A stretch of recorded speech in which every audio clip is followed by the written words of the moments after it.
Chapter 661, Panthea 3. It was her, wasn't it? The possibility became more and more concrete in his mind the more he thought about it.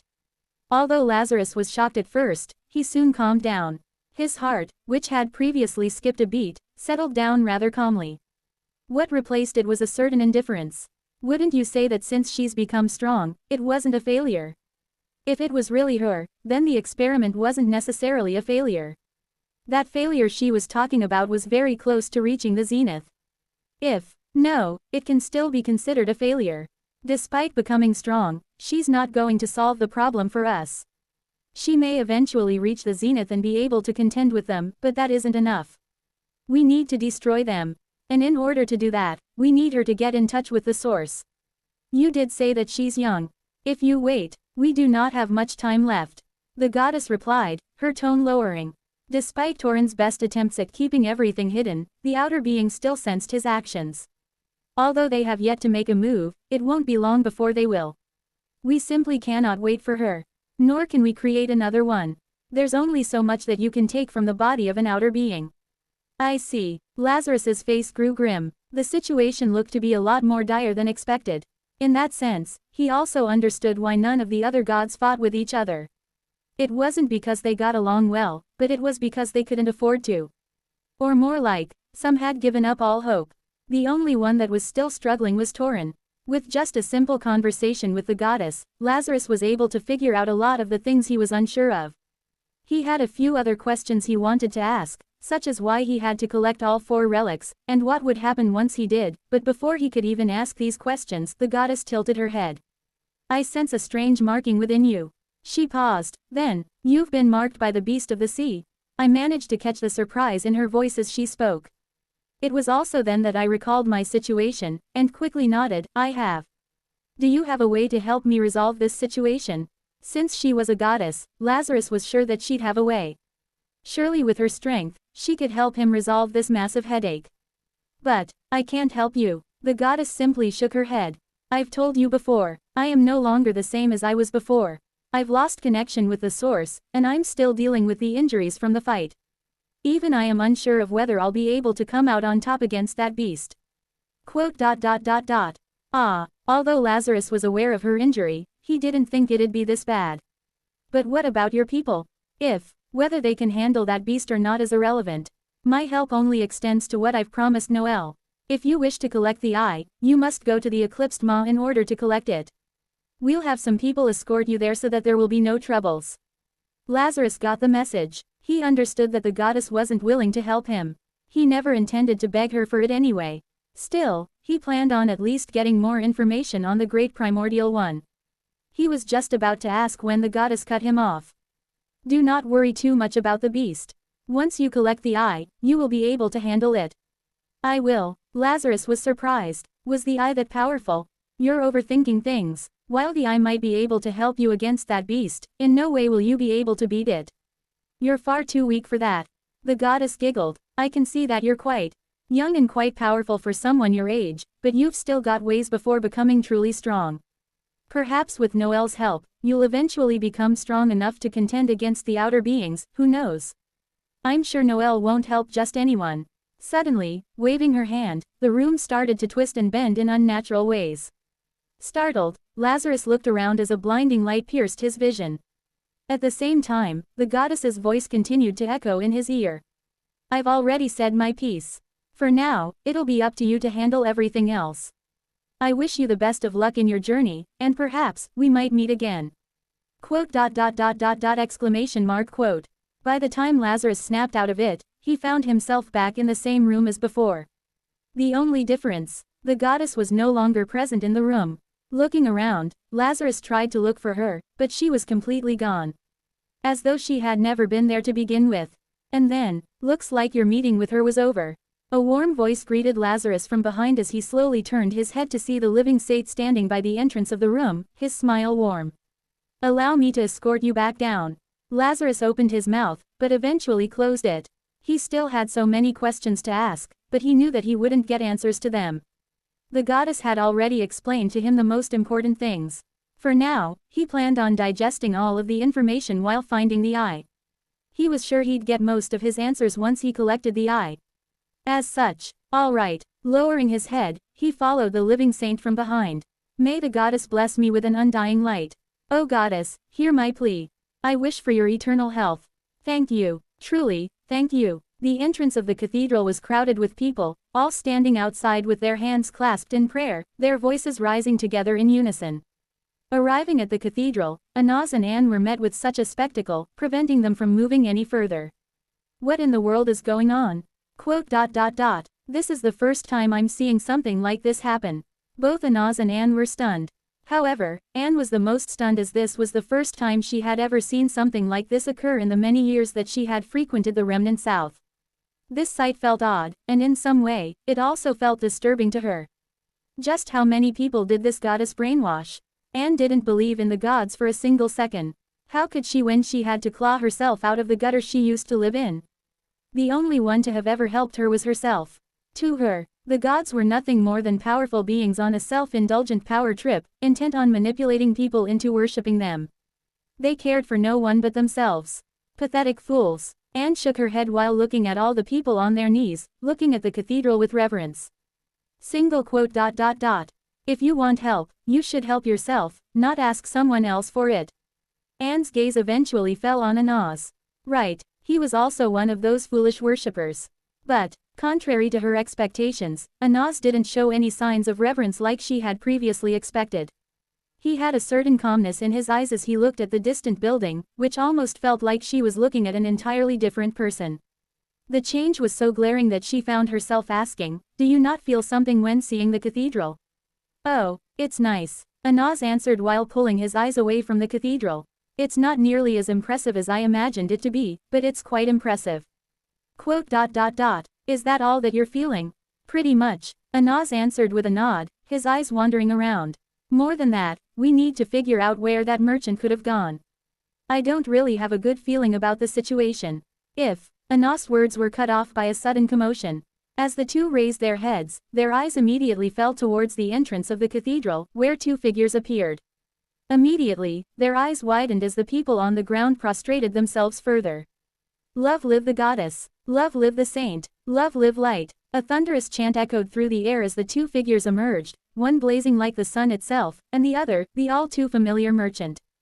Anaz's eyes shook at the sight of the figure next to the merchant. He couldn't help his reaction at all. That figure, it was a figure he could never forget, even if he tried, and his body started to tremble. You okay? Anne seemed to notice his actions, her gaze falling on Anaz. However, she couldn't quite tell the reason for his actions. Eventually, however, she settled her gaze on the blazing figure and started to connect the two. So it wasn't that he didn't care. He still does care. Similarly, spotting them, Lazarus turned his attention towards them as the two eventually moved to where they were. You guys are here. You were late, Anne replied, her gaze falling on the living saint. Though he was smiling, and he looked friendly, she could feel a certain pressure coming from him.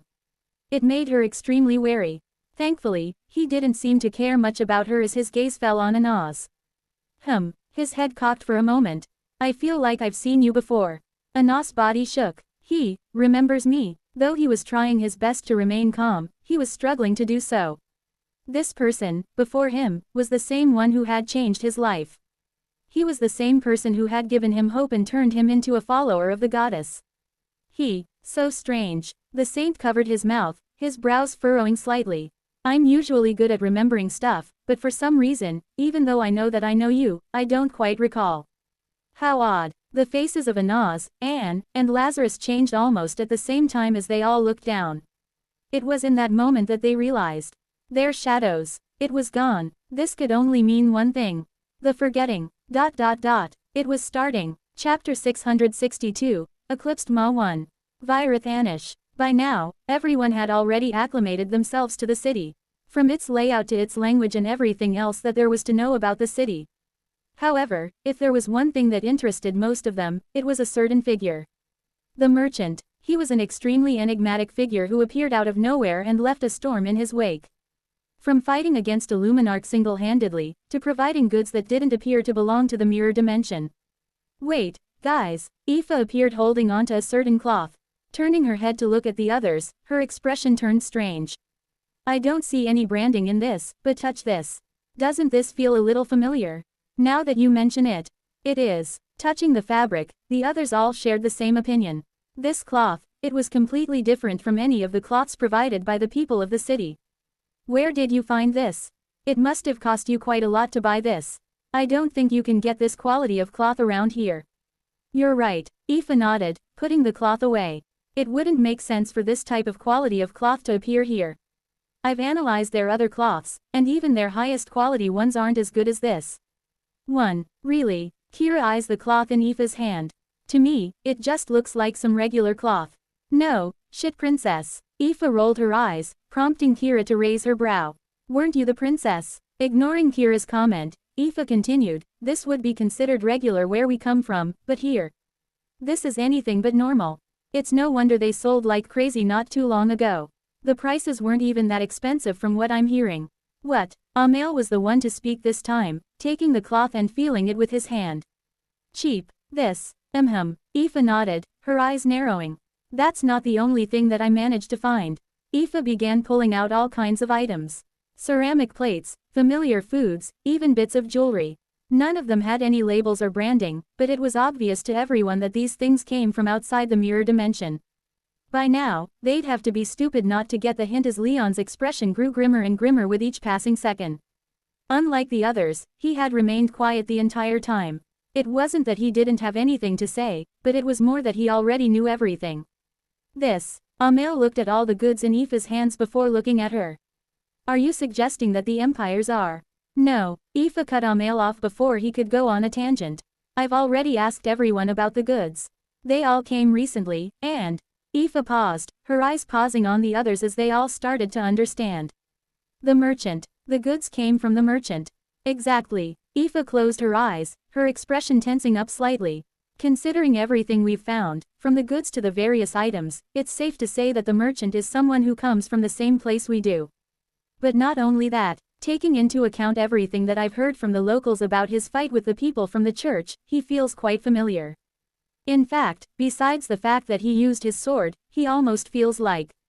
Aoife paused, her brows furrowing. He almost feels like. Aoife scratched her forehead, her lips opening and closing as she started to stutter. He almost feels like. He almost feels like. Eventually, after a while, she looked towards the others and scratched the back of her head. Quote. Just give me a moment. I think I'm tired. For some reason, I can't remember what I was trying to say. No, I don't think it's just you. Kira mumbled, pinching her chin. I feel like I was onto the same thing as you. However, I can't recall as well. It's strange. Same, Evelyn muttered as she looked at Leon. What about you? Got any clue? Clue. Leon blinked his eyes, looking at Evelyn. What was she talking about? They were clearly talking about. Leon held his breath. What exactly were they talking about? Splash. The crimson water smashed against the bow of the ship, splitting apart as a massive white ship moved through the waters. We've been instructed by the goddess to bring you to the eclipse's maw. Make yourself comfortable while we guide you there. We should be there soon. The current tide shouldn't be too bad, so this is the best time to make the trip. On top of the ship, the captain, an older man with a long white beard and thin body, draped in white clothing, gave a brief overview of the situation to Lazarus and the others. Although Anne tried her best to stop herself from rolling her eyes, she still did. She wasn't used to having others guide her in a ship. This was her pride as captain. For whatever reason, following Lazarus's encounter with the saint, those from the faction of Light started to treat them like special guests. This made both Anne and Anaz incredibly surprised, but at the same time skeptical. Just who in the world was he? How did he manage to get those from the faction of Light to help them? Did he really meet with the goddess? The more Anne thought about the merchant, the more mysterious he became in her eyes. Not only was he abnormally strong, but his connections were also a mystery to her. Maybe, just maybe getting tangled up with him wasn't such a bad thing. With that being said, I wish we could have gone with my ship. This entire experience felt odd to her. She wasn't used to being a crew member, and although she understood that going with her ship wouldn't be as good as going with their ship. Not only did they not have to be afraid of any of the Seven Lords, but the ship was also larger and more equipped than hers. To go to such a dangerous place as the Maw, going with their ship was ideal. The only issue was that she didn't know or trust anyone on board. What if they decided to suddenly leave them stranded? What then? It was for that reason that Anne decided to have her ship follow from behind secretly. This was just in case something happened.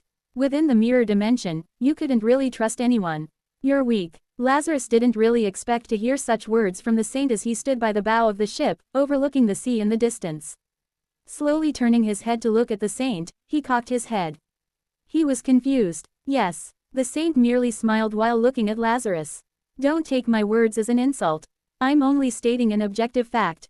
I was just curious as to how someone like you managed to gain the attention of the goddess. Lazarus wasn't offended by the saint's words. He didn't particularly care, in fact. He was just confused, especially since he wasn't actually weak. He was, in fact, tier 6, halfway to tier 7. This meant that he was close to reaching the Destroyer rank in terms of monster rankings. The only reason he wasn't stronger was simply because he was young. Noel's skill had changed his entire bone structure and appearance, hence why he looked a little over 30 years of age. Perhaps, he even looked to be in his 40s. To be at his rank at such an age was quite an impressive feat, but usually, it also meant that he had exhausted his potential. The more one progressed, the harder it was to reach the next level. In the saint's eyes, he probably looked like someone who was close to reaching his limits. Then again, in the first place, the number of people that reached the monarch rank was abysmal, let alone the zenith. This level was already quite good. You can say that she wasn't interested in me, but more interested in an acquaintance of mine. Oh, the saint looked interested, but didn't ask any more than that. He seemed to be aware that this wasn't something he could pry on. Not that Lazarus had any plans on telling him in the first place. Mortem's location was still unknown, and he couldn't afford to expose his existence. After all, Cithrus's existence weighed heavily on their minds. While I don't know what you're planning on doing at the eclipse's maw, the reason why I'm asking about your strength is because, at your current strength, you'll struggle quite a bit in there. Lazarus's ears perked up. He didn't actually know much about the maw. All he knew was how it was created, and that the eye was located there. There are quite a few things that you'd need to worry about when going there. Although the place is a treasure heaven for those seeking the bones of monsters, it is also quite heavily controlled by the pirates who are trying to monopolize the monsters. Right, this was also something Lazarus had heard from Anne before. You don't have to worry too much about those pirates. With us here, they won't do anything. The monsters are also not a problem. The main issue is the current and the splits. I would like to explain to you what they are, but I'm sure you'll figure it out in a bit. Not even a few seconds after his words fell, a loud shout echoed throughout the ship. We're about to reach the maw. Everyone, get ready. Lazarus's eyes narrowed as he looked into the distance. That was where he heard the muffled sound of water falling. Water falling. His expression changed, and it wasn't long after until his eyes caught sight of a gaping hole in the sea, defying gravity as the water plunged in a constant, thunderous fall that echoed across the waves. The maw's edges were jagged and blackened, as if scorched by some sort of black flame that burned within the water. The water spiraled as it descended, vanishing into a depth he couldn't begin to gauge. The ship slowed and stopped at a cautious distance, the anchor splashing down moments later. Throw the anchor. Splash. As the vessel settled, the saint turned to Lazarus, a faint, knowing smile crossing his face. Looks like we're here. Welcome to the maw. Chapter 663, Eclipsed Maw 2.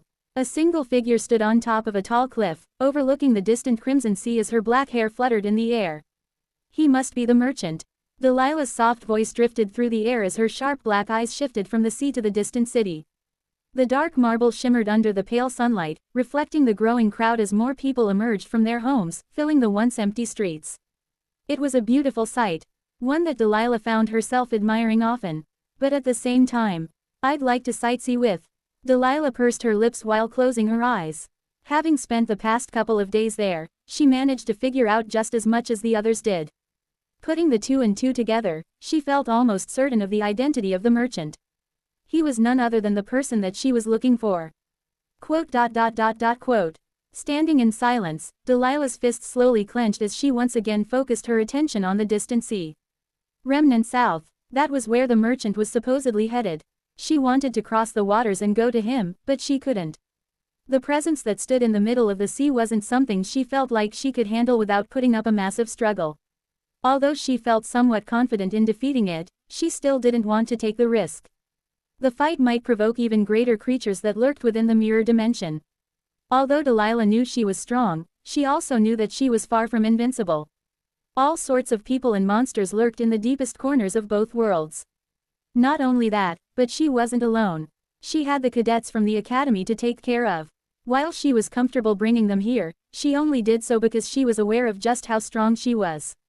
What was there to fear when she was present? Her strength was what gave her the confidence to bring them. But, this time, things were different. The creature was very strong. She didn't know whether it was worth taking the risk. Quote. Delilah was about to fade from the spot when her head suddenly flicked towards a certain direction, and her eyes narrowed. She felt a sudden movement coming from the monster. It had started to move. Although she couldn't tell where it was going, she saw a small and narrow gap that she could exploit without alerting it. Delilah didn't waste a single second and located all of the cadets. She was just about to move to them when she paused. For the briefest of moments, her brain lagged as she found herself questioning why she was doing what she was doing. However, that merely lasted a couple of seconds before she snapped out of it and faded from the spot. Merchant. Right, she was going to the remnant south to look for the merchant. But what was his name again? That's deep. Lazarus stared at the gaping hole that seemed to defy all sorts of laws of gravity as his expression turned grave. The muffled sound of water pouring into the pit only deepened the sense of dread, each splash echoing loudly in his ears. Here, the saint appeared next to Lazarus, holding on to what appeared to be a harness. In case something happens, we'll be able to pull you out with this. He proceeded to point at his waist. You put it directly from your waist and then your upper body. If something happens, we'll act immediately. Quote. Oh, Lazarus grabbed onto the harness and inspected it. At first glance, it looked just like a regular harness. It didn't even look to be very durable. A long wire was attached to it as Lazarus carefully inspected it. This one feels a bit more durable. But even so, don't worry about it, it's a very special relic. The living saint said, seeing the doubt in Lazarus's face. In the end, Lazarus put the harness on before hooking the wire behind him. Then, turning his head, he looked towards Anaz and Anne. You are going to be fine by yourself. Quote. I am, Lazarus replied while looking at Anne. This mission was something that he was supposed to handle by himself. There was no need for Anne and Anaz to come, not that they wanted to go in the first place. The maw was extremely dangerous. While Anne's help would indeed be useful, taking into consideration that this had something to do with his past, Lazarus thought it was best if he went by himself. He couldn't have his secret exposed. Especially not when it involved his and Noelle's safety. Well, sure, Anne dismissed with her hand, looking at the distant maw with a frown. I did teach you everything that you need in order to survive. I think you'll be fine. Thanks. Lazarus then turned to Anaz, who looked back at him with a frown. Eventually, he sighed, I actually think it's best if I go with you. What? Quote. Both Anne and Lazarus looked at Anaz in confusion. Was this the same Anaz they knew? Did he actually? Don't get me wrong, I don't want to go. Anaz dismissively waved at them. The only reason why I believe it's best to go is because of the primordial one. His tone lowered as he looked around. What if everyone suddenly forgets about us? What would we do then? I don't think I can. Don't worry about that. The goddess has already given me a rundown on your situation. The saint chuckled, taking out a small notebook from his pocket. I've already thought things through. In case I do forget, you can tell me to check my notebook. Quote. Ah, Anaz's face relaxed after seeing the notebook in the saint's hands. If you put it that way, then I have nothing else to say. He stepped back while keeping his eyes on the saint. His expression didn't show much, but Lazarus could see the subtle sparkle in his eyes. He shook his head. Looks like he still somewhat idolizes the saint. Eventually, checking everything, Lazarus stepped onto the top of the handrail and looked down. The water was calm, and he couldn't sense any monster beneath him. It was all clear from this point. You can go ahead. There are no monsters or pirates. Everything is clear. Hearing the saint's voice, Lazarus took a deep breath. Looking back for the last time, he stepped forward and fell down towards the water surface. Faint ripples formed under his feet as he gracefully landed right above the surface before he rushed towards the distant maw. Roar! A thunderous roar of crashing water grew louder as he neared the maw, crimson spray bursting into the air with every powerful cascade. Eventually stopping by the edge of the maw, Lazarus looked down, his calm gaze focused on the deep pitch of black that met his gaze. Despite how hard he tried, he couldn't feel anything beneath, and his stomach churned with unease. However, he was ready. Slightly turning his head, a cat appeared on his right, while on his left was an owl alongside a crab as it raised its claws before speaking. I've set up a connection. I can tell. Lazarus closed his eyes and felt a certain red not far from here. In case something turned sour, he hoped he could transfer his body to the connection. Whether it worked or not, he wasn't sure, however, it was worth a try. Opening his eyes again, Lazarus looked towards the crab. Are you okay with following me? The crab didn't have to follow him into the maw. Their transaction had somewhat ended the moment they had arrived at the remnant south. If it wanted to leave, it could. Lazarus didn't plan on forcing it to stay with him. Eventually, however, the crab shook its claw. Don't get me wrong, human. It is more about helping myself than anything else. Didn't you say yourself that this is the way to get rid of the primordial one's influence? It is. Then I must help. You aren't the only one who has been targeted by the great primordial one. I am also one of its targets. Helping you is the same as helping myself. Right. Lazarus was already aware of this. He had just asked in order to make sure. Seeing that nobody had any objection, looking at the ship one last time, Lazarus took a step forward and his body plunged into the depths of the maw, his world turning dark at the same time. Roar. Immediately after jumping down, Lazarus felt a wave of cold air brush over his entire body as his hair and clothes started to flutter intensely, the darkness beneath him growing more and more intense. Closing his eyes, Lazarus imagined an azure orb, and his entire body started to become lighter, his fall slowing down at the same time. Like that, he started to slow down mid-fall as the darkness around him persisted. Quote. Lazarus didn't know how long he continued to fall, but eventually, the sound of water falling became even more pronounced. It now thundered so loudly in his ears that it started to feel uncomfortable. Boom, boom. It almost felt as though thunder was striking against the maw each second. Eventually, however, Lazarus managed to reach the bottom of the maw as his feet touched the surface of the water. Even so, he still couldn't see. In the end, flicking his hand, a coral appeared as it started to pulse a dim red light. It was also in that moment that he finally caught sight of the water beneath him as his breath paused. He had a hard time describing what he was seeing. However, looking down, it looked like the water surface was fragmented into many pieces. Sort of like shattered glass, and looking closely, Lazarus felt like he could see images and recordings. Yes, recordings. Recordings of what appeared to have been a massive and grueling fight. And as he slowly turned his head to stare at a specific fragment, his face paused. That was without a doubt Noel. Chapter 664, Eclipsed Maw 3. What sort of? Lazarus narrowed his eyes at the shattered water before him. It lay in fragments, like a broken mirror splintered into thousands of shards, each reflecting his image from a different angle. From within the fragments, Lazarus saw several dozen scenes until his eyes focused on a certain fragment where he saw a certain silhouette. At first, he was lost, but getting a better look, he recognized the silhouette. It was that of Noel. Though his back was turned his way, Lazarus was certain that the figure within the fragment was Noel.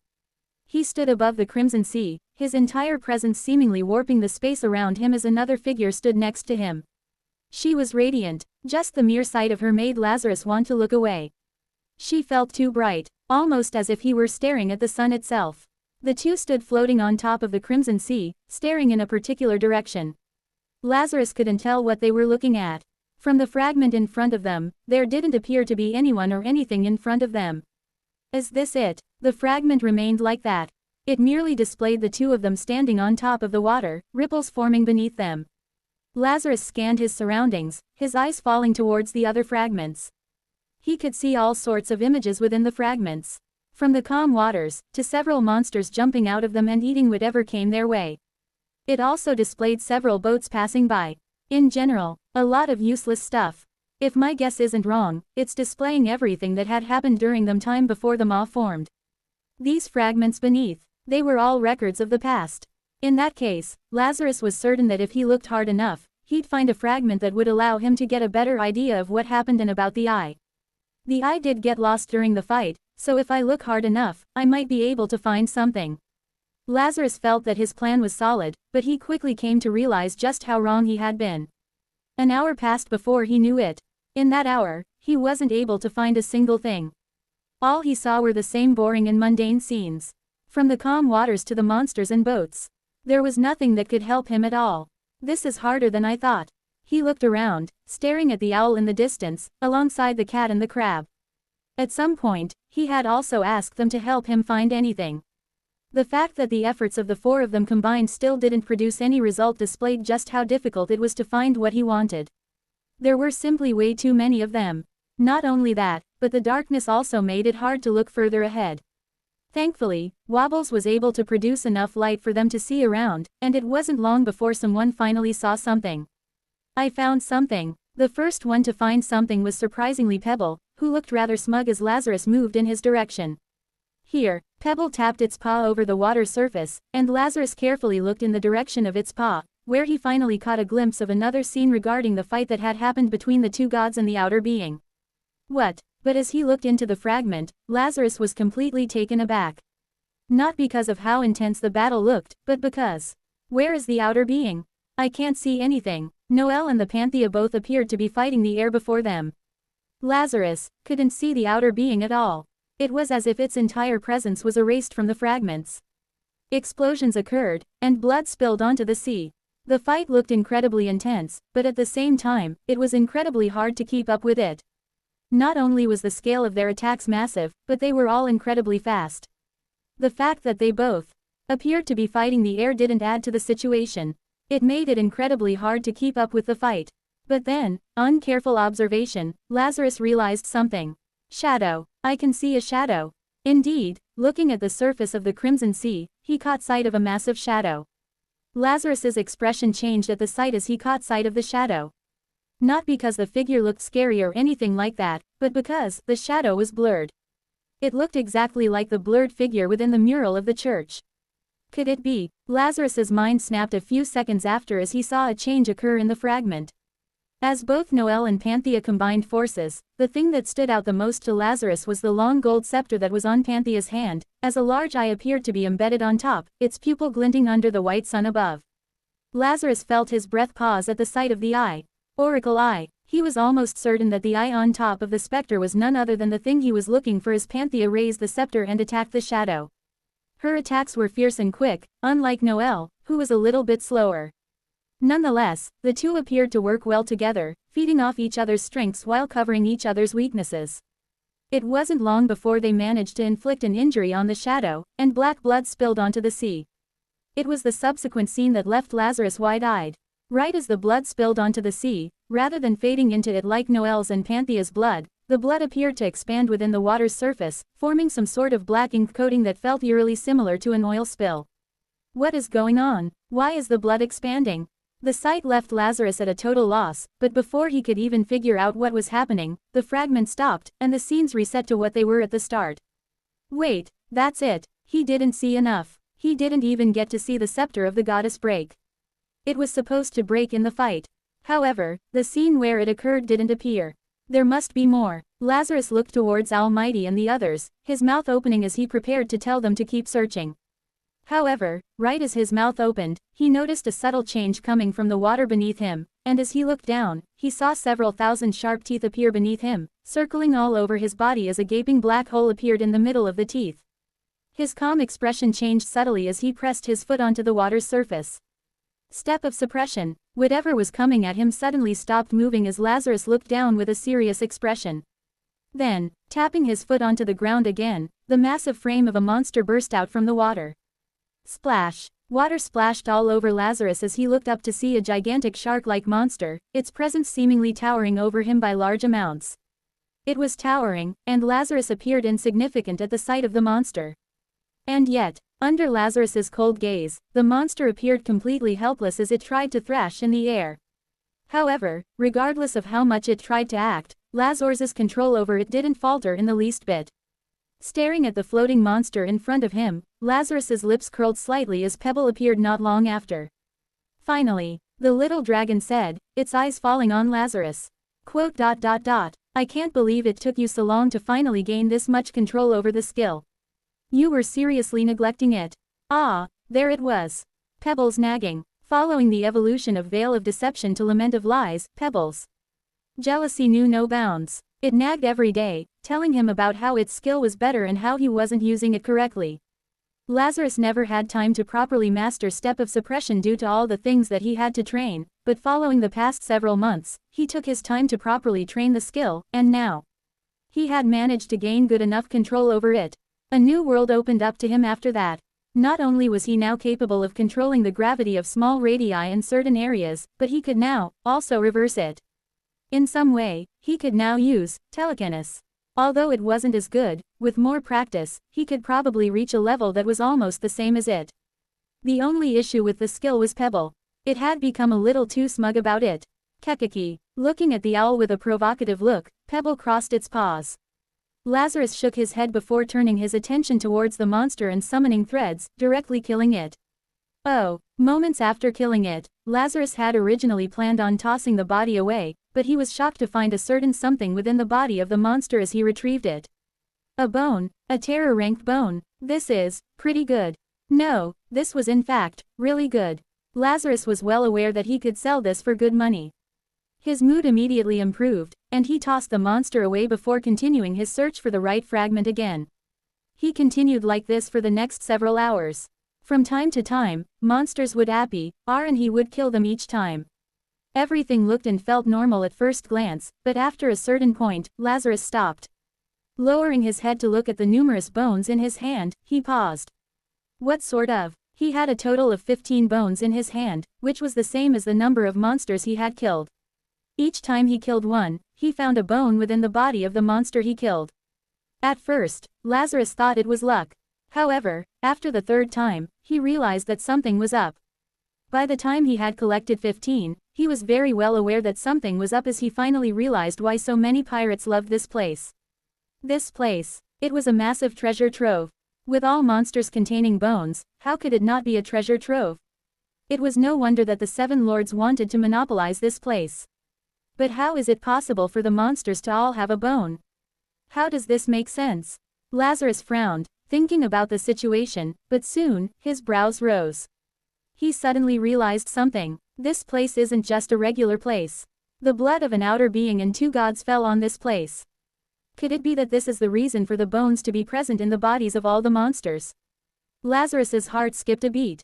Lowering his head and retrieving a small egg from his ring, he licked his lips as he looked towards one of the corpses he had tossed away. A sudden thought occurred to him as he looked at Pebble, who also appeared to share the same thought as him. I think it might work.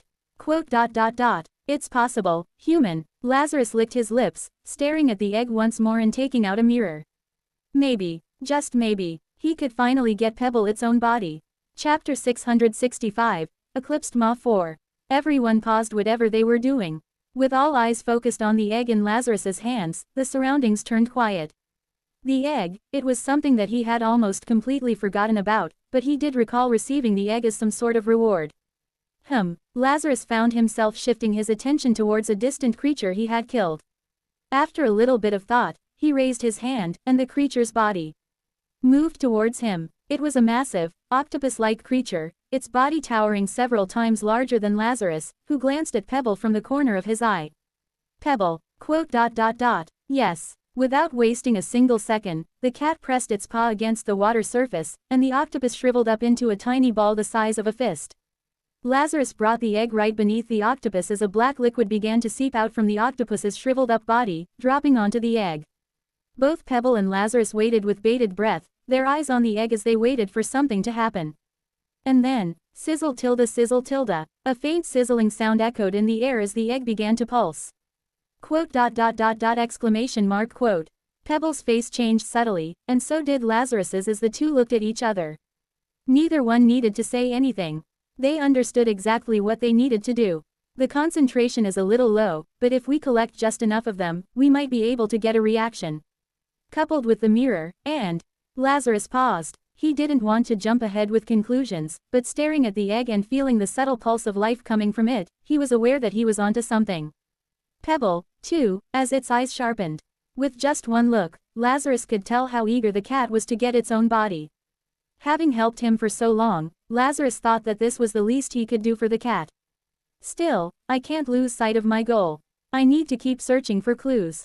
I know I will find what I need if I look hard enough. And so the search resumed once more. There was no real change to their actions besides the fact that whenever Lazarus killed a monster, he'd use the blood and drip it onto the egg. With each monster they killed, the more the egg pulsed to life. They also encountered all sorts of monsters.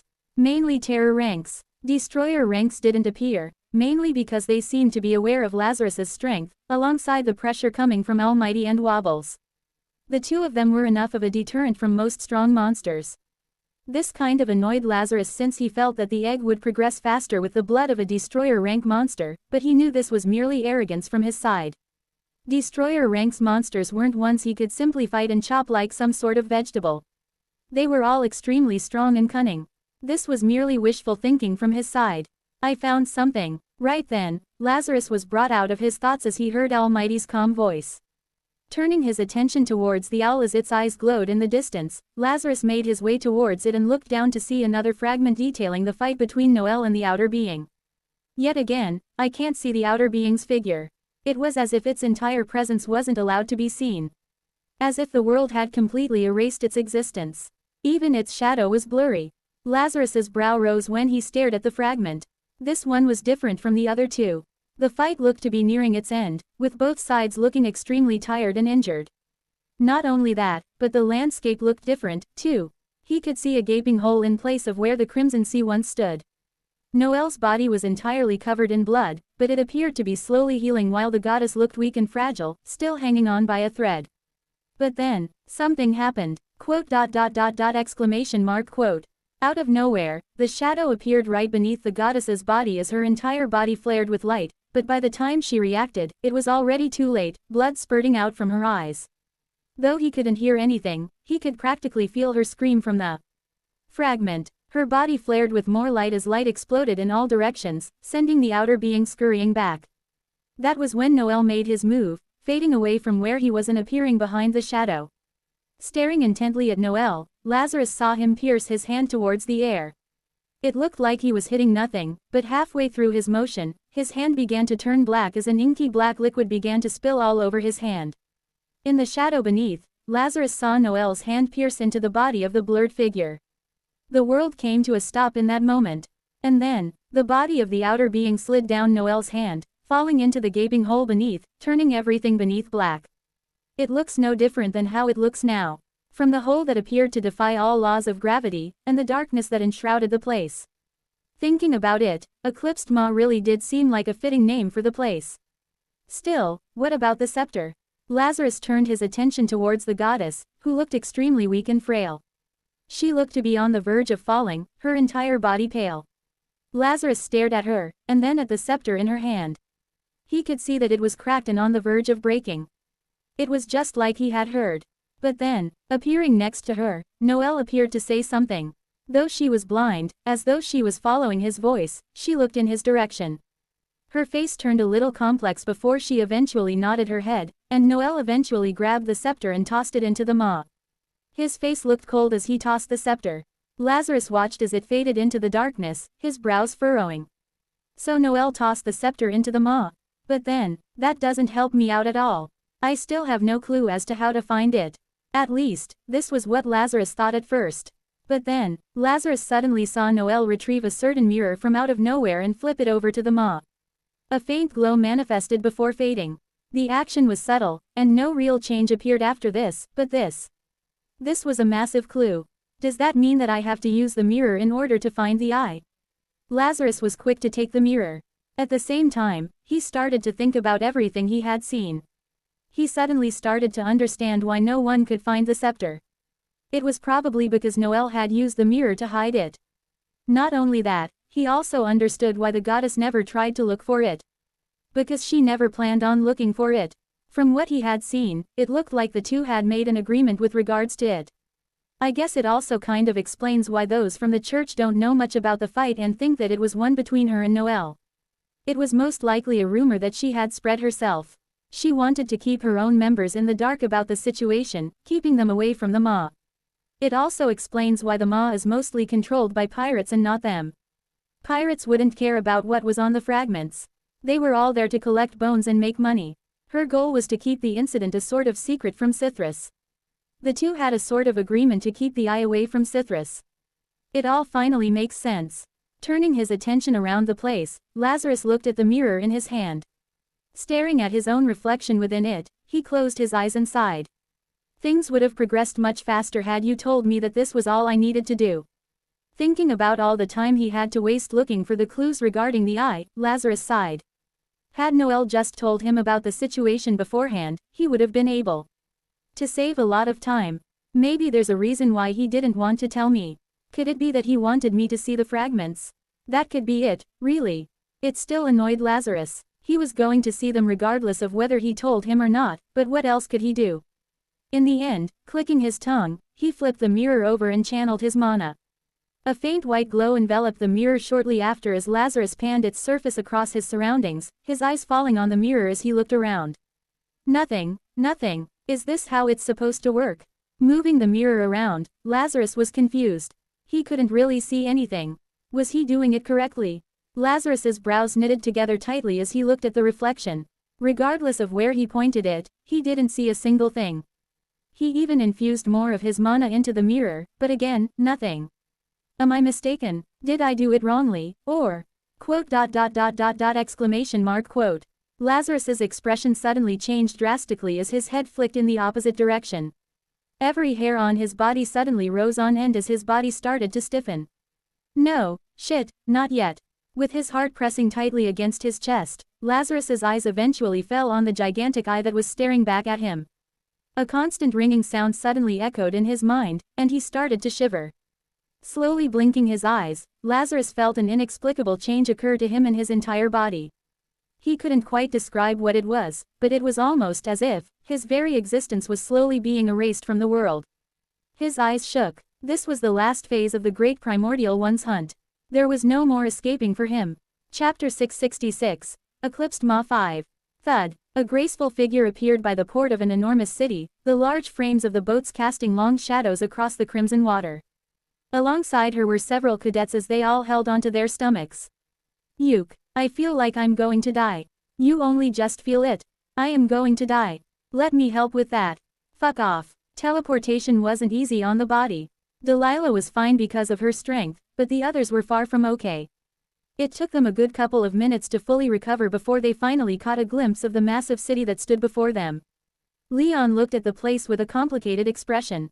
Who would have thought a city like this would exist within the mirror dimension? The buildings were tall, primarily white in color, adding a perfect contrast to the massive white sun that hung in the air. Further adding to that, in the distance, he could see the massive frame of a cathedral, standing imposingly at the heart of the city. Be it the architecture and the neatness of the place. Leon had a really hard time fully grasping the concept of what he was seeing. How come the empires never mention something like this? It almost feels like they've kept it a secret on purpose. Leon wasn't the only one who thought this. The others also shared similar expressions and thoughts. Delilah was the only one who stared at the scene without much thought. The place was indeed impressive, but she cared nothing for it. She only had one goal, and that was to find out more about. Quote. Delilah paused, her brows slightly knitting together. Who was she looking for? What was she here for? Her thoughts were lost, and her mind started to go blank each time she tried to think about it. What's going on? The situation felt eerie and strange. Delilah knew that she had arrived at this place for a reason. She was looking for someone. Something. But the moment she started thinking about the figure or object in question, her mind would go blank. She started finding it harder and harder for her to recall, and her lips pursed tightly. Is someone messing with my mind? Delilah felt that this was the closest thing to the truth, but at the same time, she found the possibility hard to accept. Could there really be someone powerful enough to alter her memories? Delilah knew that there were more powerful figures than her in this world, but she didn't think there were figures strong enough to completely alter her memories like that. The fact that a creature or person was capable of pulling off something like this made her face tense slightly. This might be more serious than I expected. Still, with a situation like this, she found it hard to understand what to do. The only thing she knew was that she was looking for something or someone. That was the only thing that she knew, and that didn't really help her at all. Exclamation mark quote. Delilah's thoughts paused all of a sudden. Without even thinking, her head flicked towards a certain direction. She wasn't the only one to sense the sudden pulse of energy coming from the distance. Almost everyone within the city felt it. The hair on almost every single person rose as a terrifying and ancient pressure bore down on the world, causing the breaths of a few to quicken. There were even some that directly passed out on the floor, the emissaries of the church coming out as they started to scream towards the people in the streets. Everyone, get back inside. Get back inside. The ships began to rock back and forth, and a strong wind suddenly pulsed through the air, causing waves to form. Bells rang, and screams started to echo. Ah, quickly go back in. In mere moments, the calm city fell into panic, and chaos ensued. Despite the emissaries' cries, the panic continued, only growing more restless as the pressure coming from the distance intensified. Even Delilah found her face growing a little grim at the pressure that came from the distance. So it's that beast. She recognized the presence. It was the same presence that had made her so wary of crossing the sea. In the end, the reason why I couldn't feel you is because you were here. Delilah's hands started to itch. Rather than being scared or panicky, she found herself growing a little restless. She wanted to test the monster. She wanted to see just how strong it was. Who between them was stronger? Of course, these were merely passing thoughts. She had certain responsibilities, and looking towards the cadets next to her, she understood that she couldn't expose them to the danger in the distance. Looking around, Delilah was about to send them away when Leon looked at her. Please. His voice was serious, his gaze fixed towards the distance. He was looking in that direction with a complicated expression. Pulling his gaze away and finally looking at her, Leon's voice softened slightly. I have a feeling that we're both looking for the same thing. Quote. Looking for the same thing. Delilah didn't answer, but kept her gaze on Leon. I don't understand what is going on, but I can't remember what I was looking for. I think you're the same, right? He is also affected. Delilah's eyes narrowed further. However, before she could get a word out, Leon looked into the distance. My instincts are screaming at me right now. Leon's voice was soft, but there was a certain assurance to them that made Delilah pause. She was aware of Leon's innate skill. Having observed him for a while and after asking him directly, she knew exactly what the skill consisted of. In that case, I can feel it, Leon mumbled, his mouth dry, as he looked towards the distance where the massive pressure was coming from. Quote. We'll find what we're looking for if we go there. The eye stood imposingly above the fractured water, its massive frame reflected within the fractures as though 1,000 eyes were all staring at Lazarus at the same time. Time appeared to stop in that moment. A suffocating pressure bore down on the world, and Lazarus found himself stuck in the spot. Sweat trickled down the side of his face as he stared at the eye directly. I can't move, I can't move, I can't move. Lazarus wasn't one to panic easily. Even in front of the goddess, he was able to maintain a certain calmness, but in front of the massive eye that stood before him, Lazarus found himself panicking. He was helpless. He felt helpless. Regardless of how hard he tried to break free of the shackles of the eye, he couldn't move at all.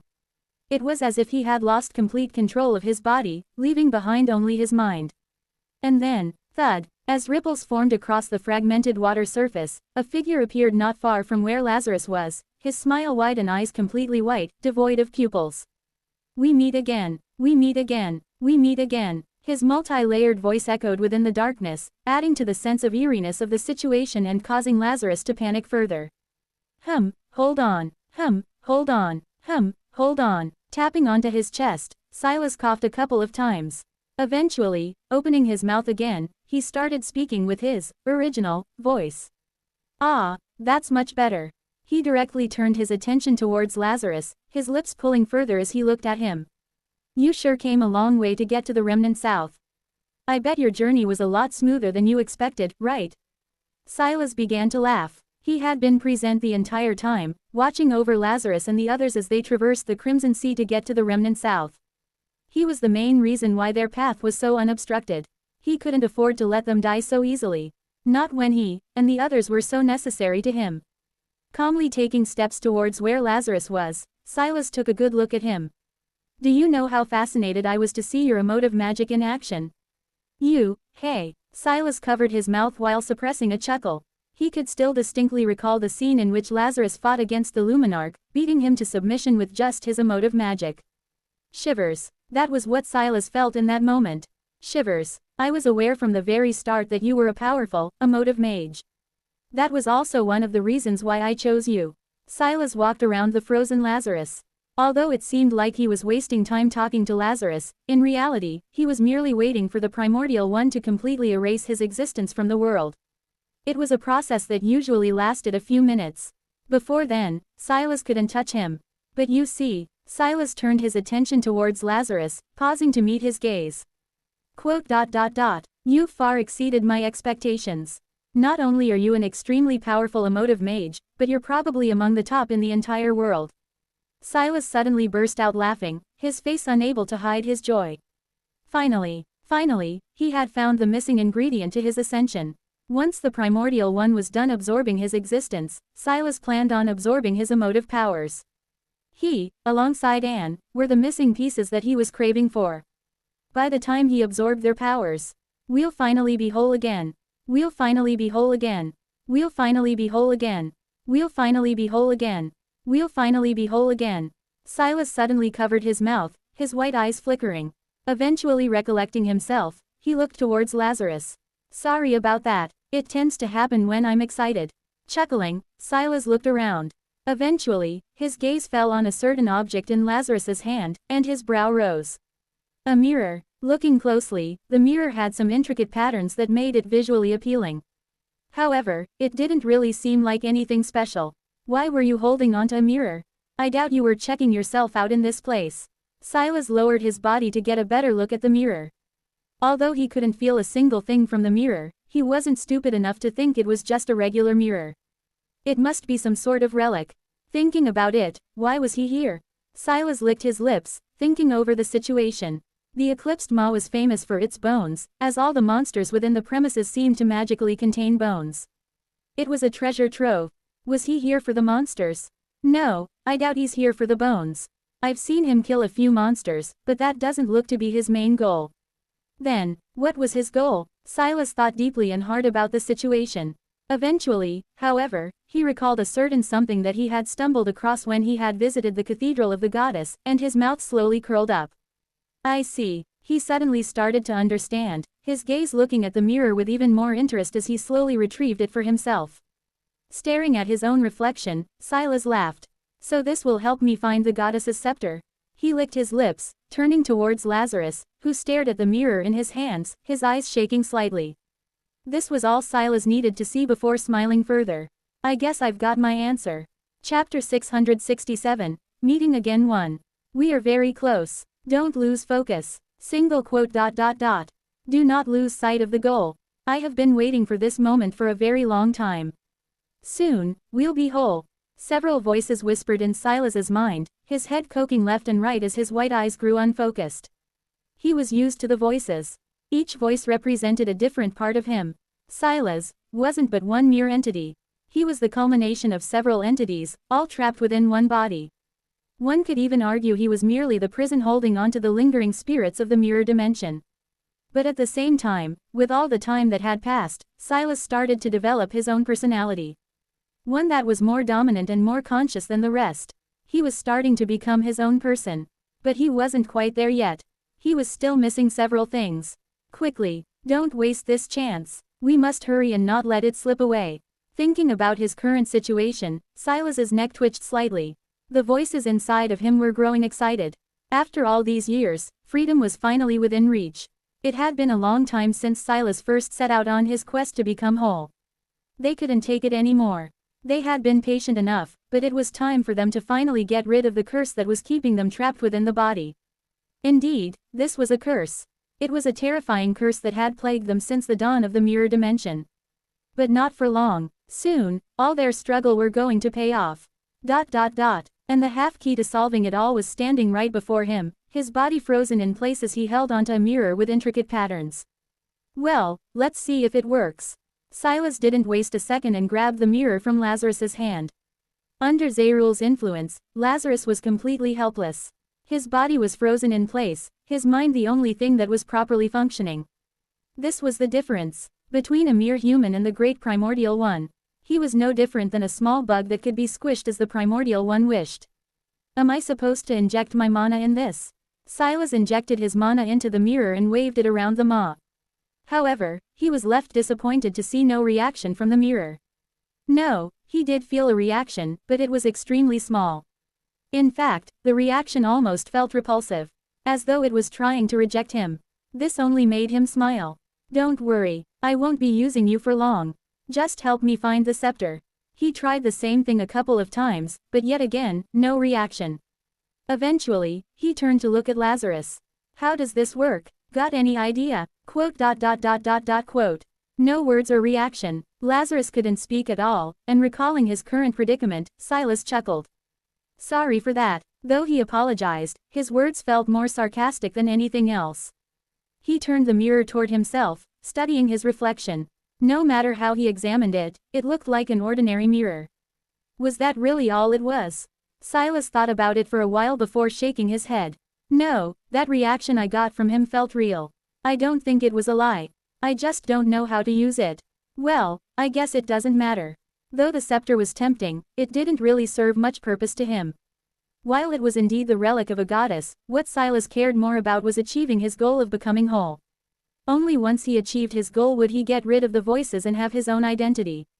That was all he needed. All he wanted. He had to have it.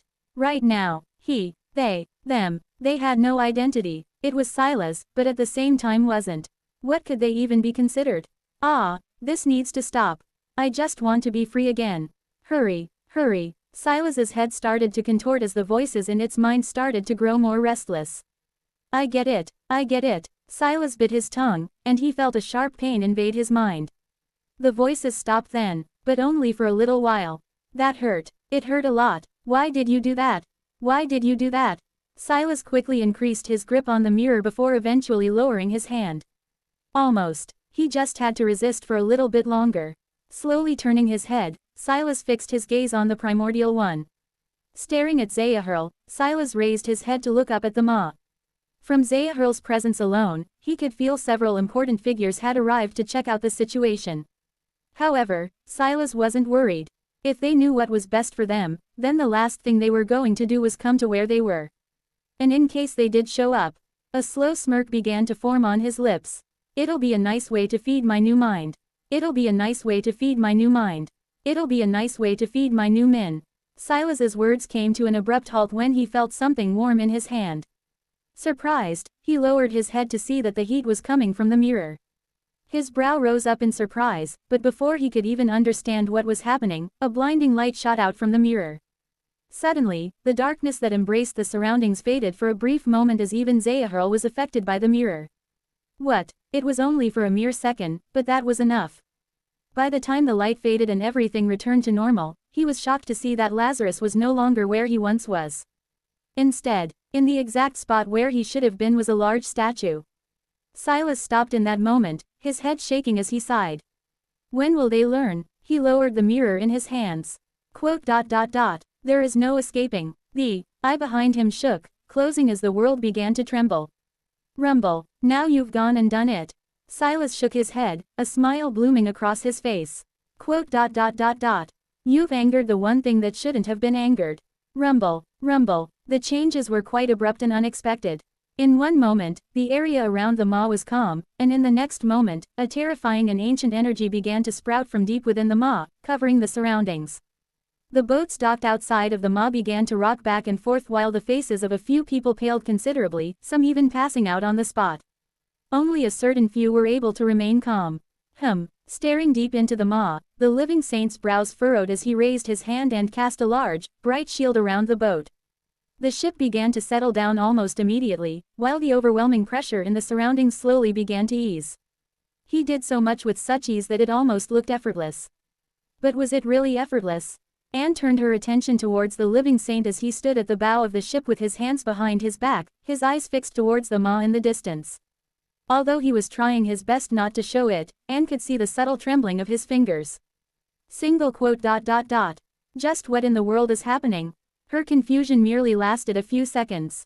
Thump. Right as the barrier formed around the ship, a figure appeared not far from where she was, his entire face pale.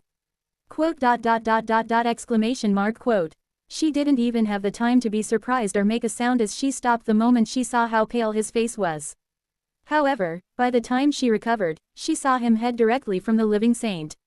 Wah! Why are you here? What happened down there? Wah! The primordial one is here. Lazarus answered, his voice oddly calm despite the situation. We need to quickly leave the place. Even now, he was trembling. Just one look at the primordial one was enough to completely freeze him in place and render him helpless. Thankfully, he was aware of such a possibility occurring. It was for that reason that he had set up different statues. On any normal occasion, he wouldn't have been able to escape, but thankfully, he had the mirror with him. This was no regular relic. It was one of the 4 sacred relics. So, when Silas touched it and attempted to wield its power, it instinctively tried to reject him. Not everyone could use the relics as they pleased. Even Lazarus was the same. There were specific requirements for one to use the relics. In Lazarus's case, he had a special identity that allowed him to use the mirror. The same couldn't be said for Silas.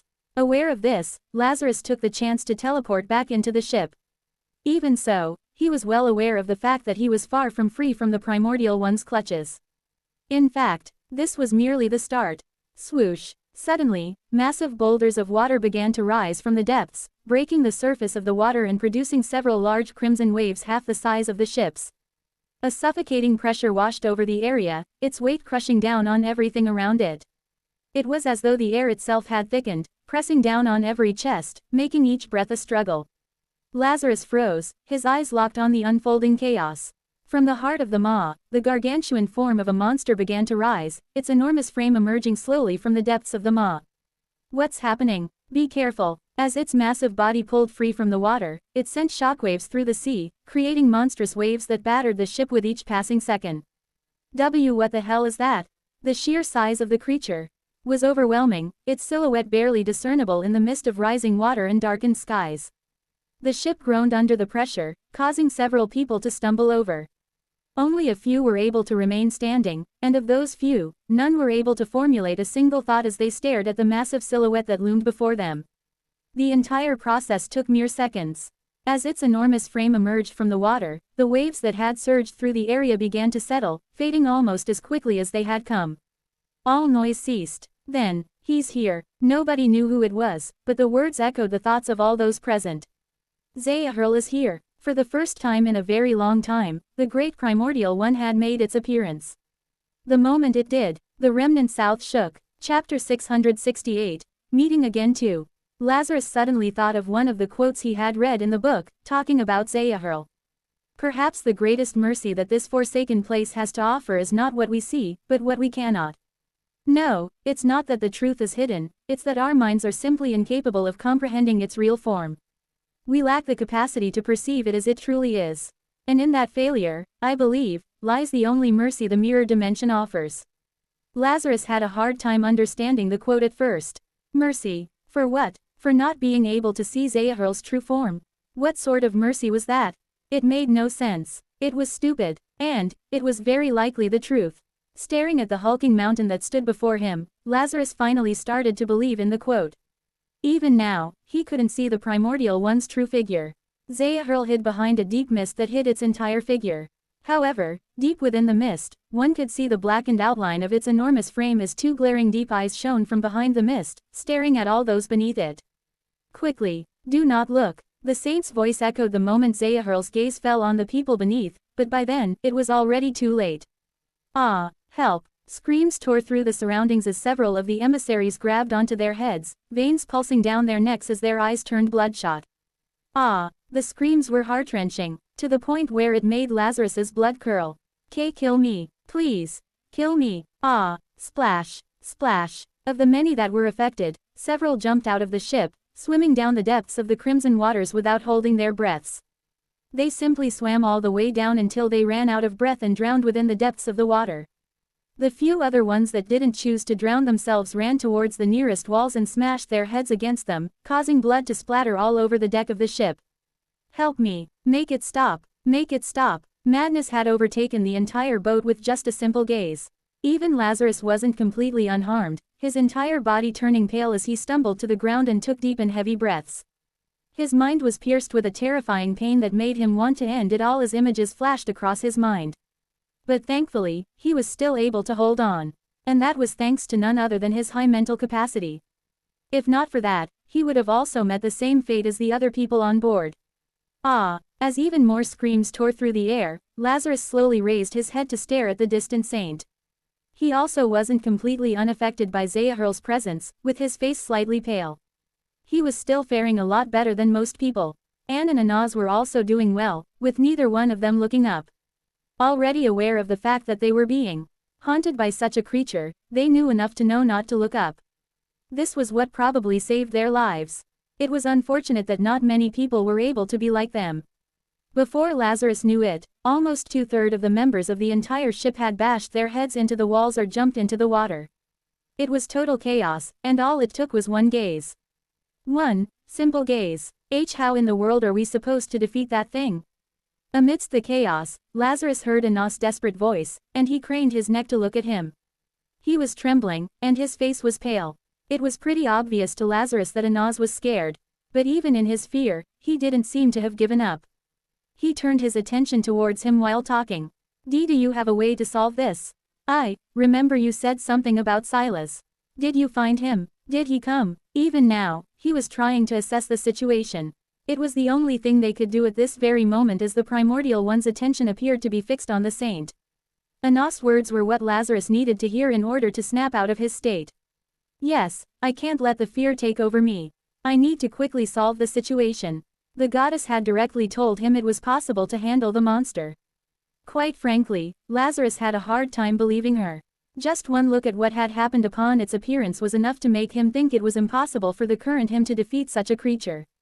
He was even starting to doubt where this creature was truly just at the primordial rank. It just felt so damn powerful. If a creature at the primordial rank is this powerful, just how strong is a god? Lazarus bit his lip and shook the thoughts away. Now was not the time for him to think about such matters. He needed to get his hands on the eye. Silas did appear. He's currently located at the bottom of the maw. Before the others could say another word, Lazarus continued. But Zayahrl was with him. It's as we previously suspected. The two of them are working together. This had become pretty obvious to them long ago. It was just that it was only now that they were truly certain of the cooperative relationship between the primordial one and one of the seven lords. He was still unsure of the reason why they were helping each other, but he had several ideas that he was sure were the truth. I can go to Silas at any moment, but the thing that I'm worried about is the primordial one. If it tries to do something while I arrive before Silas, then I don't think we'll be able to do a single thing. There was still a statue beneath the maw. Lazarus still had a connection with it, and he could go there at any given moment. But going there wasn't a problem for him. The real issue lay in the fact that the moment he tried to do something to Silas, Zayahrl would most likely act and kill him on the spot. Silas was currently untouchable. The only way I can see myself going back there is if the saint can distract the primordial one for long enough for me to get to the maw, then. Lazarus stopped there. In truth, he wasn't sure if he could even accomplish his goal if the saint managed to distract the primordial one. His goal was to find the eye. However, in order to do that, he needed to have the mirror, which was currently in the hands of Silas. The problem lay in the fact that Silas was far stronger than he was. Even if he tapped onto the 5th level of emotive magic, Lazarus wasn't sure he could defeat Silas. This put him in a rather bad spot. He wasn't the only one who understood this as Anne suddenly turned her attention towards him. Will you be able to handle Silas? Quote. Lazarus's silence was all Anne needed to hear to understand the situation. She took a deep breath in that moment and looked at him. If that's the case, allow me to help. Quote. Lazarus cocked his head, only to be met with a frown. What, did you really think I wouldn't help? Her face looked like that of someone who was looking at an idiot. Our current predicament isn't one where we have much of a choice. Can you make it happen? Quote. Lazarus didn't answer immediately. He didn't know either. However, after a brief exchange with Wobbles, he nodded his head. Yes, I can make it happen. He wasn't going to reject Anne's help. She was extremely strong and could be of massive help when handling Silas. If the two of them worked together, then there was a chance they could defeat Silas or at least get the mirror back from him. The only issue was the living saint. Could he hold Zayahrl back long enough for them to fight Silas? Slowly lifting his head, Lazarus and the others turned their attention towards the living saint as he stood at the bow of the ship, his gaze directed towards the great primordial one. The fact that he can at least look at the primordial one without going insane shows just how strong he is. Maybe, if it was him. Turn the ship back. The saint's voice suddenly echoed throughout the ship, his face still directed towards the great primordial one. Quote ellipsis dot. We're leaving. Turn the ship away. Wah. Lazarus immediately tried to say something, but the moment he tried to do so, he felt a terrifying power lock onto him, freezing his entire body in place. Quote ellipsis exclamation mark quote.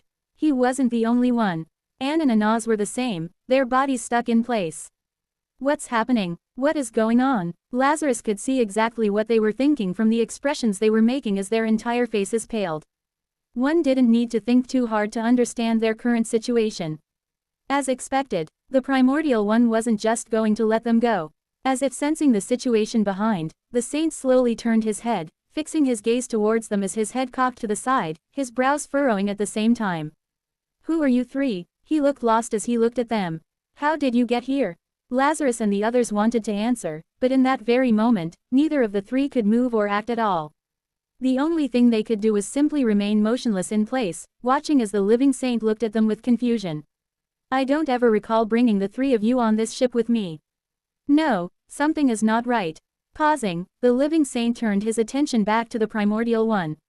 From the expression he was making, it appeared like he was starting to make the connection as he started to rummage through his body in order to look for something, but by the time he realized that something was up, it was already too late, as the primordial one began to move. Splash! Once more, the ship rocked as massive waves started to form across the surface of the Crimson Sea. A terrifying pressure suddenly took over the surroundings, crushing everything within it as Lazarus and the others were locked in place, completely and utterly immobile. This is bad. Lazarus's eyes constricted as Zahir began to act, his mind churning with all sorts of thoughts. Although the situation was hopeless, it wasn't as though he didn't think things would turn out this way. He had already fallen for the same situation once before. He wasn't going to fall for it again. I didn't really want to do it now, but I don't have a choice. I'll talk. Lazarus's thoughts suddenly stopped as he heard the gentle click of what appeared to be a heel. The sound was subtle, and yet, the moment it sounded, it almost felt as though it rang loudly within the surroundings. Talk. The click was followed by another as time appeared to freeze completely. Following the second click was another, and then another as the world appeared to pause before the sound. Gently, the sound drew closer until a lock of black hair crossed Lazarus's vision, and his entire body froze in place. That's Chapter 669, Meeting Again 3. The moment she appeared, it was as if the world stopped breathing. Her presence appeared to suck the very light from the sun itself as she gracefully walked towards the bow of the ship before stopping. That was when she raised her head to stare at the massive creature that loomed before her in the distance. All noise ceased. In its place was a terrifying silence that seemed to stretch throughout the surroundings. All eyes focused on her as she stood by the bow of the ship, her black hair fluttering in silence. She's here. Staring at her, Lazarus's face changed very subtly. But it was only faintly.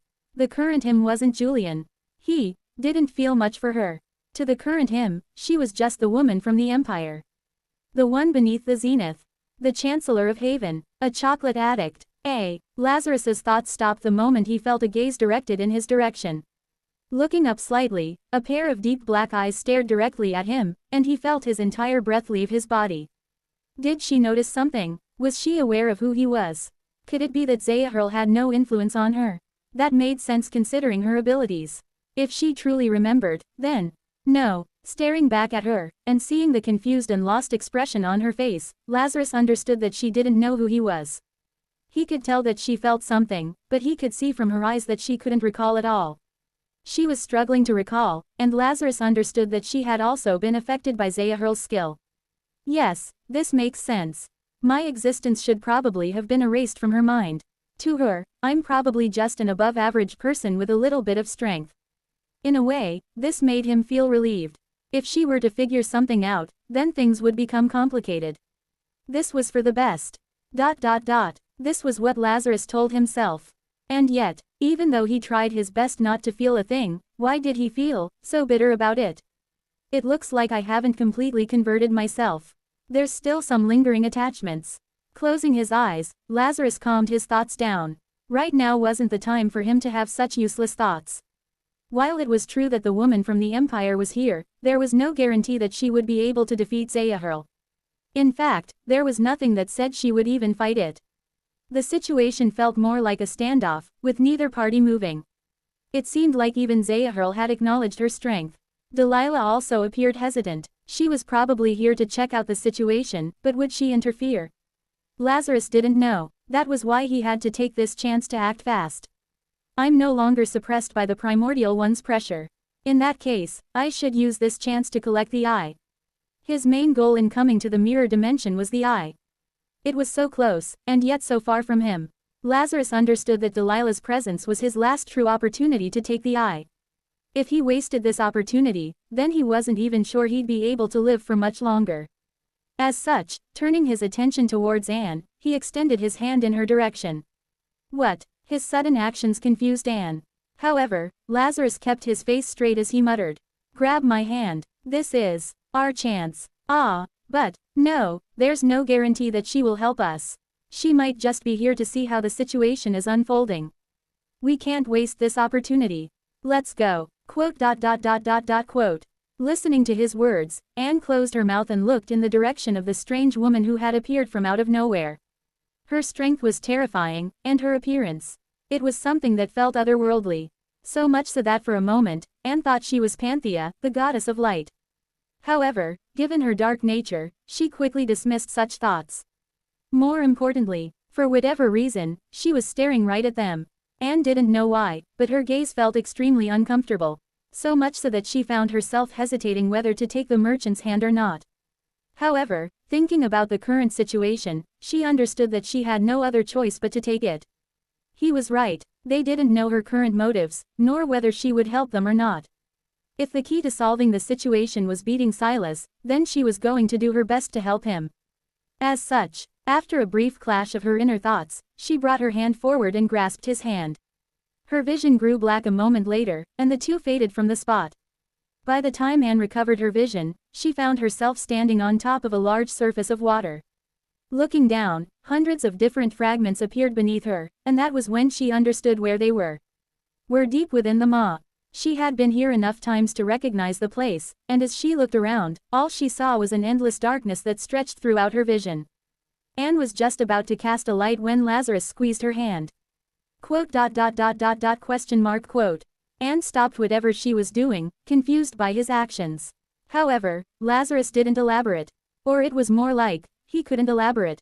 Using mana sense, his eyes settled towards a certain direction where he felt the presence of a certain figure. Silas. He seemed unaware of their presence, or at least, that was how things looked to be. However, Lazarus wasn't so sure if that was the truth. Zahirl could have warned him about their sudden disappearance, and he was trying to lay a trap for them. This was a very real possibility. One that Lazarus couldn't ignore. As such, he was trying to be careful. At least, as carefully as he possibly could be in his time constraint.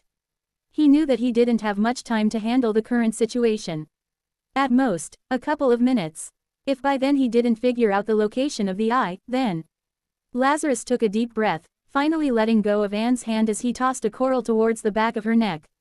Attack him when I tell you to. His figure faded shortly after, leaving Anne at a loss. Quote. Delilah's gaze remained fixed on the spot where the two figures had faded. She didn't recognize either of them, with this being her first time seeing them. And yet, for some strange reason, recalling the scene from before, or more specifically, recalling the two figures who suddenly disappeared as they held hands together, Delilah felt a slight pang in her heart. But why? Why did she feel this way? Why did the sight hurt? She didn't recognize either of the figures that had just left.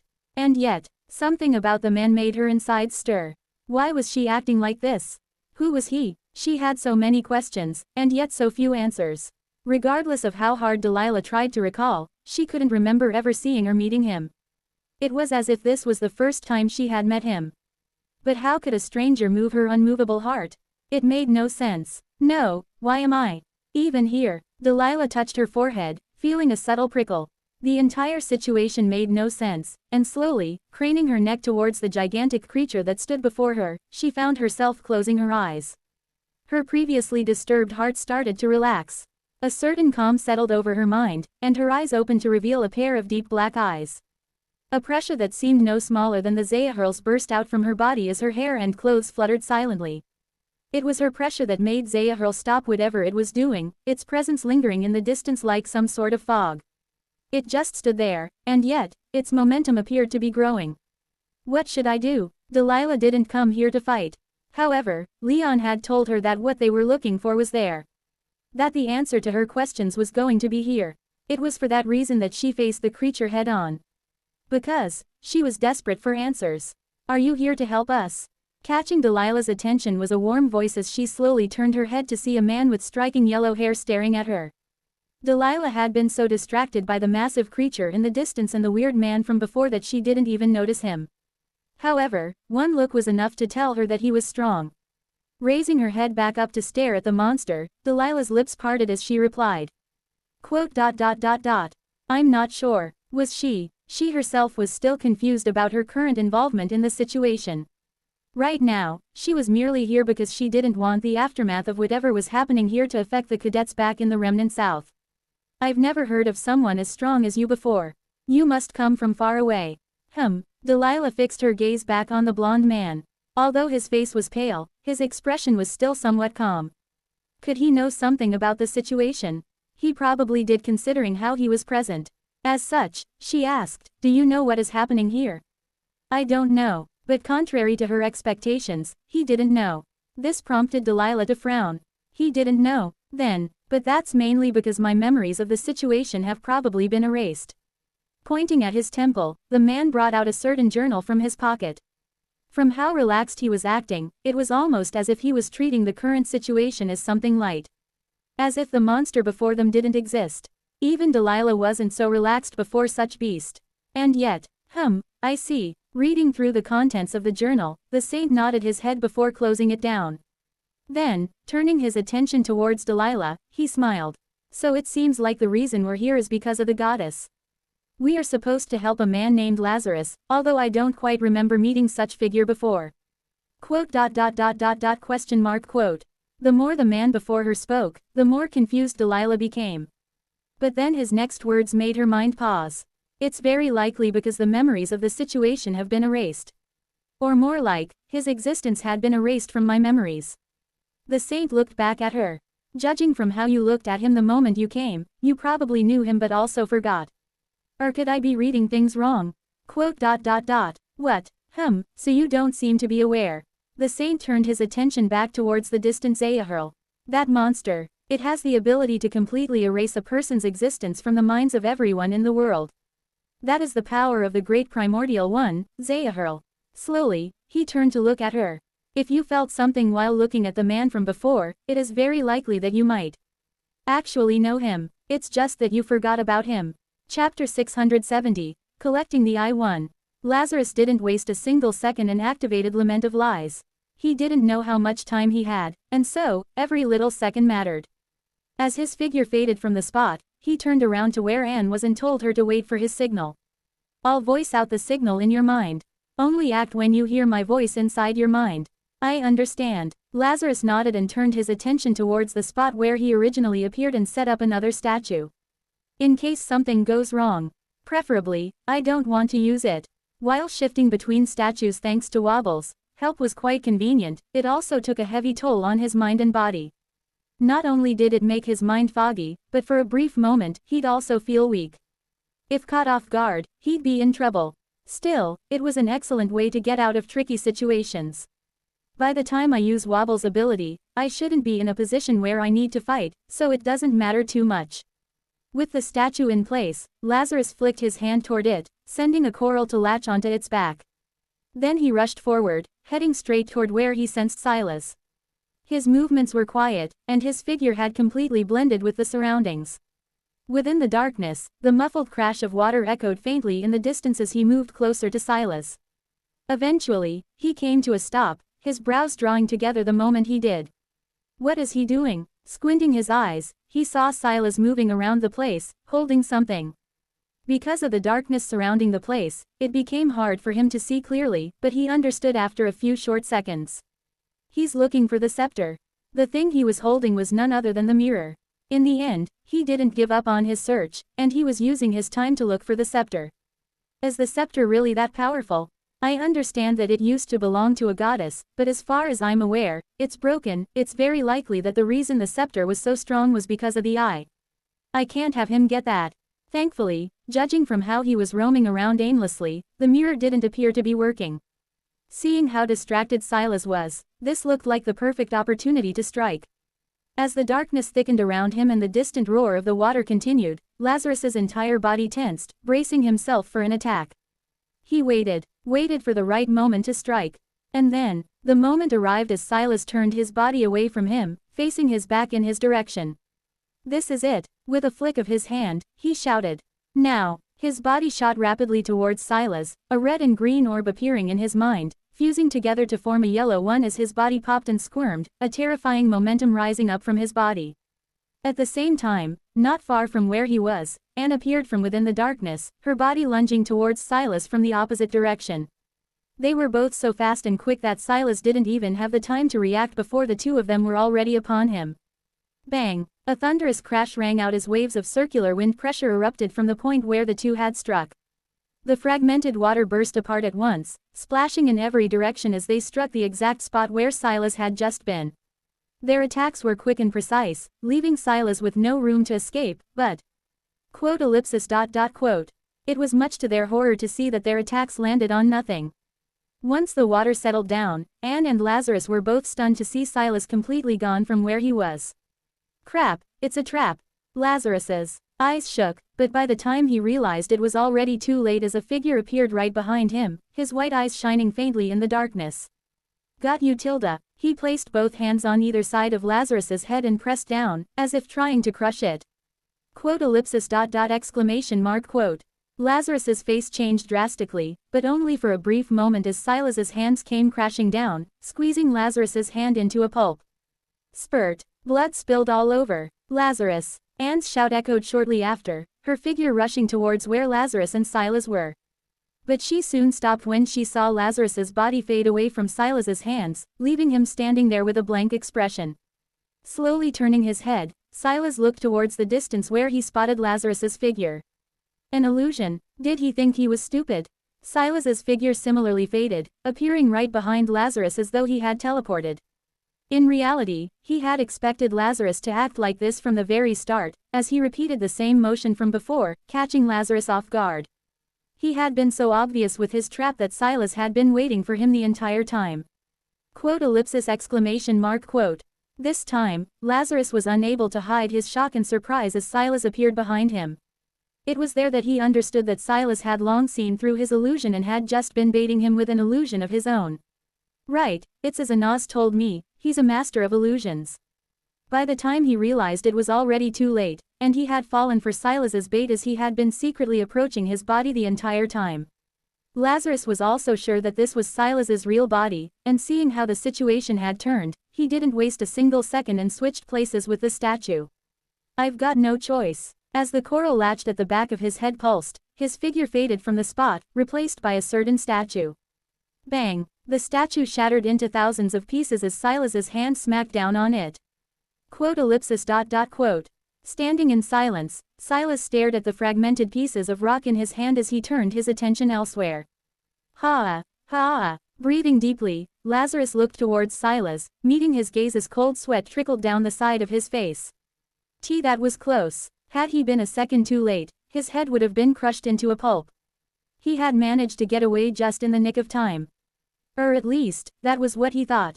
But, was it? A voice soon echoed right behind him, and his expression changed drastically. How did he? You think I'm going to fall for the same trick twice? Silas moved, dashing towards the shocked Lazarus from behind.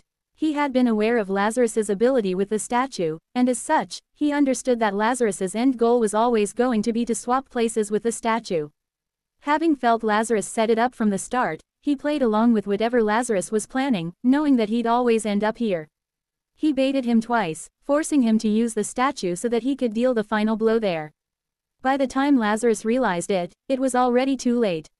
There was no stop. Now. Gotcha. It was like a bolt of lightning had suddenly struck from out of nowhere, catching Silas off guard. By the time he realized what had happened, he felt a terrifying pain over his right hand as he instinctively let go of whatever he was holding, only to see Lazarus appear not far from where he was to catch it. Thanks. Snatching the mirror for himself, Lazarus moved back, his expression calm as he sported a simple smile on his face. Not far from him, Anne appeared, her brown hair fluttering as she looked at Lazarus. Did you manage to get it? Yes. Lazarus held up the mirror, and Anne nodded her head. All right, do your thing. I'll hold him back for now. Yes. Lazarus didn't waste a single second and dashed away, leaving Anne standing right before Silas, who slowly started to comprehend the situation. Clever. How clever. Clever. How clever. Clever. How clever. The voices started to slip out of his mouth as he covered it with his hand. Replaying the scene from before in his mind, he quickly realized what had happened. He baited me just like I baited him. The entire time, his goal has been the mirror. He had set up this intricate plan in order to snatch the mirror from him. Lazarus's train of thought was similar to his, thinking of the statue as the endpoint. Silas had baited Lazarus at the start to get him to use the statue's power so he could sneak up on him and catch him off guard, when Lazarus also thought the same, knowing he would do that. To be able to do that. He really had a lot of faith in me. Silas found himself chuckling at the thought. The entire exchange had lasted no more than a couple of seconds, and yet, in such a short amount of time, the two of them had schemed against each other multiple times. In the end, he had lost. The thought made him chuckle, but no smile appeared on his face. His blood was boiling as he turned his attention towards Anne, who was standing not far from where he was, staring at him with a serious expression. Neither one of the two said a word as Anne raised her whip and slashed down with it. Gotcha! Her whip shot rapidly in his direction, so fast that he could barely trace it with his eyes. Rather than defending himself, Silas just stood there, allowing the whip to hit him, slashing his face and leading to blood gushing out as his body stumbled back several steps before he finally stopped. His actions caught Anne off guard, causing her to momentarily pause as Silas raised his hand to wipe the blood on his face. I deserve this, Silas muttered, wiping the blood onto his shirt as he stared at Anne. For his failure, he deserved to be hit once. But only once. His white eyes flickered as he stared at her. Then, he snapped his fingers, and the world surrounding Anne froze. Quote.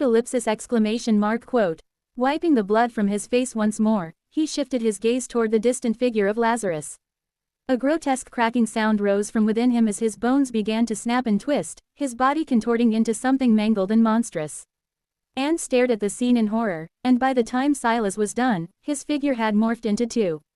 Go! Silas nudged with his head, sending his clone towards Lazarus before turning his attention toward Anne, who had managed to snap out of his sudden control.